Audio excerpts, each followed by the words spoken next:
बिस्मिल्लाहिर्रहमानिर्रहीम अस्सलाम वालेकुम। तैयब उर्दगान ने साबित कर दिया है कि उम्मत मुस्लिमा का अगर अगला बड़ा उभरता हुआ कोई लीडर है या मुल्क है तो वो तैयब उर्दगान और तुर्की है। अजरबैजान आर्मीनिया ने मामला तय कर लिए हैं रूस के अंदर। रूस के फॉरेन मिनिस्टर ने आर्मीनिया और अजरबैजान के फॉरेन मिनिस्टर को बिठाया।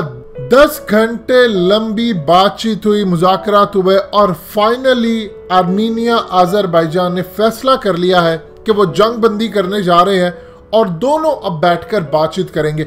इसमें सबसे बड़ी अगर किसी की विक्ट्री है और जिसके टर्म्स पर बातचीत होगी वो है तैयब उर्दगान और टर्की।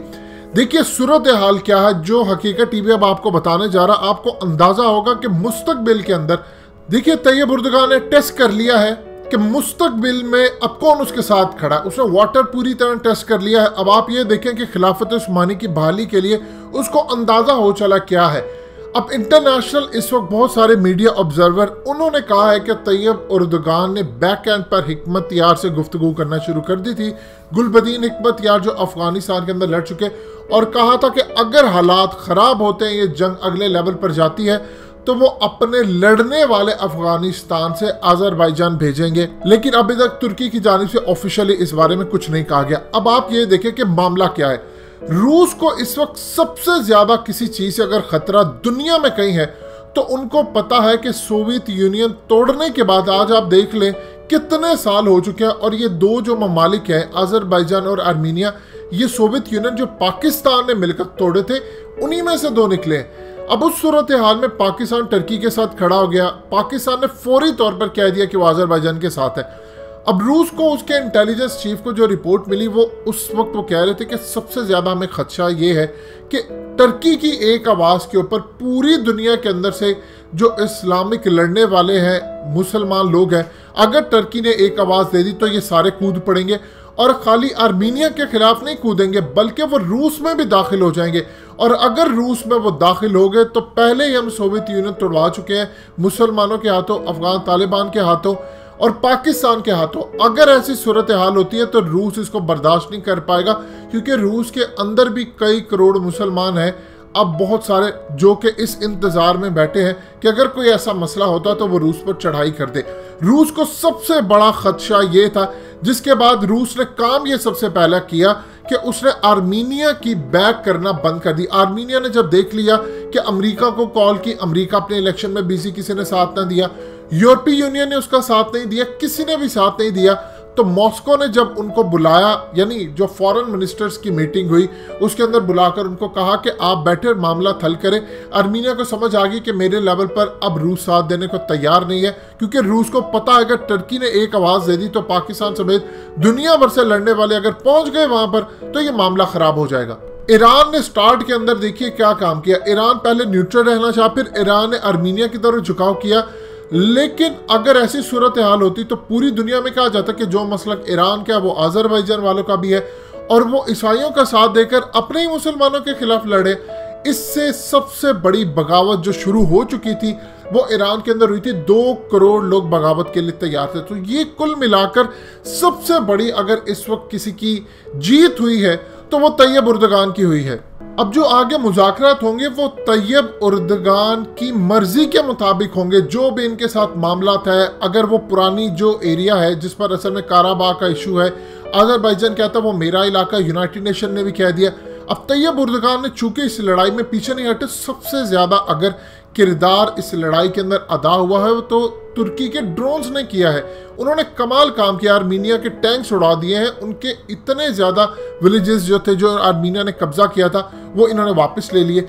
अब असल में तुर्की को समझ आ गई है कि अगर आने वाले वक्त के अंदर मैंने किसी मुल्क के ऊपर चढ़ाई करनी है, पाकिस्तान मेरे साथ है, कतर मेरे साथ है, अफगान तालिबान मेरा साथ देंगे, हिकमत यार ग्रुप मेरा साथ देगा, और उसके अलावा मैं मुसलमानों को दुनिया भर से इस्लाम के नाम पर किसी को भी अगर लड़ने के लिए बुलाऊंगा जो कि इस्लाम की जंग हो तो ये सारे मेरा साथ देंगे। सो लिहाजा अगली सतह पर अगर कोई बड़ा लीडर आपको उम्मत मुस्लिमा से उभरता नजर आ रहा है तो वो है तुर्की।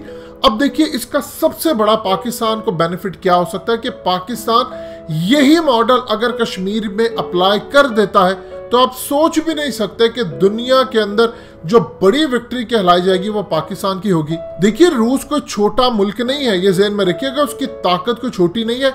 अमेरिका का प्रेशर लेने से इनकार किया तैयब उर्दगान ने, उसने कहा मैं F-35 नहीं लूंगा। उन्होंने क्या किया, उन्होंने S-400 ले लिए। फिर उसके बाद अब रूस को अंदाजा कि अमेरिका से इसने टक्कर ली और ये अगर लड़ाई हमारे खिलाफ हो गई तो हम तो मुल्क अपने आगे तोड़वा बैठे, हम तो हाथ धो बैठेंगे। लिहाजा अब ये पाकिस्तान मॉडल अप्लाई कर सकता है इंडिया में। देखिए, ये काराबाग का जो आर्मीनिया और अजरबैजान का इशू था, सेम कश्मीर जैसा इशू है। आप कश्मीर के अंदर एक दफा आपको लड़ाई करना पड़ेगी, आप अपनी फौजें उतारेंगे, वो भी आपके साथ लड़ेंगे इस मामलात के अंदर। अब जब ऐसी सूरत हाल होगी तो देखिए, पाकिस्तान ने अजरबैजान को जो सपोर्ट किया, तुर्की को पता था कि अगर लड़ाई बढ़ती है तो कल को हमारे यहाँ से लड़ने वाले भी, और इवन कि अगर टर्की तक ये मामला पहुंचता है तो पाकिस्तान की फौज तैयार है। अब इसी तरह जब पाकिस्तान की फौज अब इंडिया के खिलाफ कश्मीर में लड़ेगी तो तुर्की अपने आम लड़ने वाले मुजाहिद भी भेजेगा और अपनी फोर्सेस भी भेजेगा। अफगान तालिबान ऑलरेडी आपके साथ है। इंडिया के इशू के ऊपर ईरान से भी लड़ने वाले आपके साथ खड़े होंगे, ये ज़हन में रखिएगा।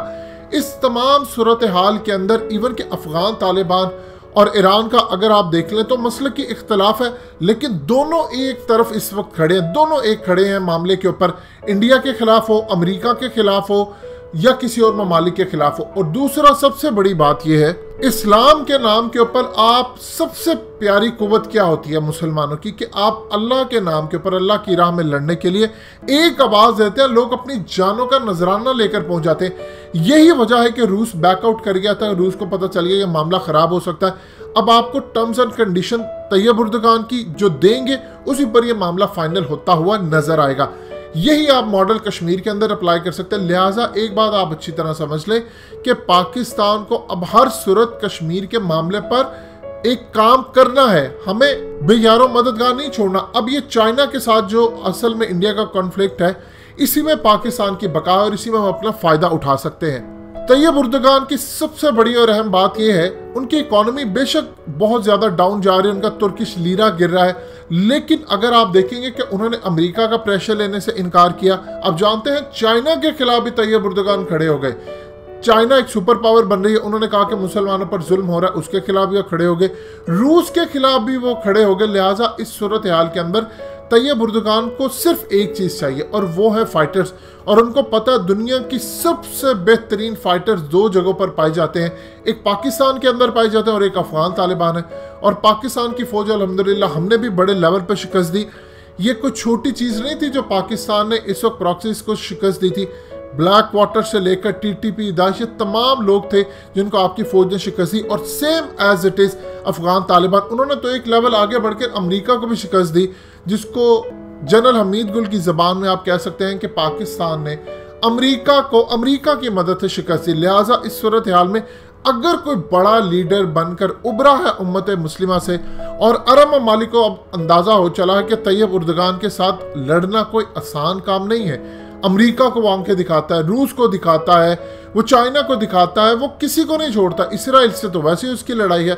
लिहाजा इस सूरत हाल में बड़ा लीडर आप अगले खत्ते का देख सकते हैं तो वो है तैयब उर्दगान।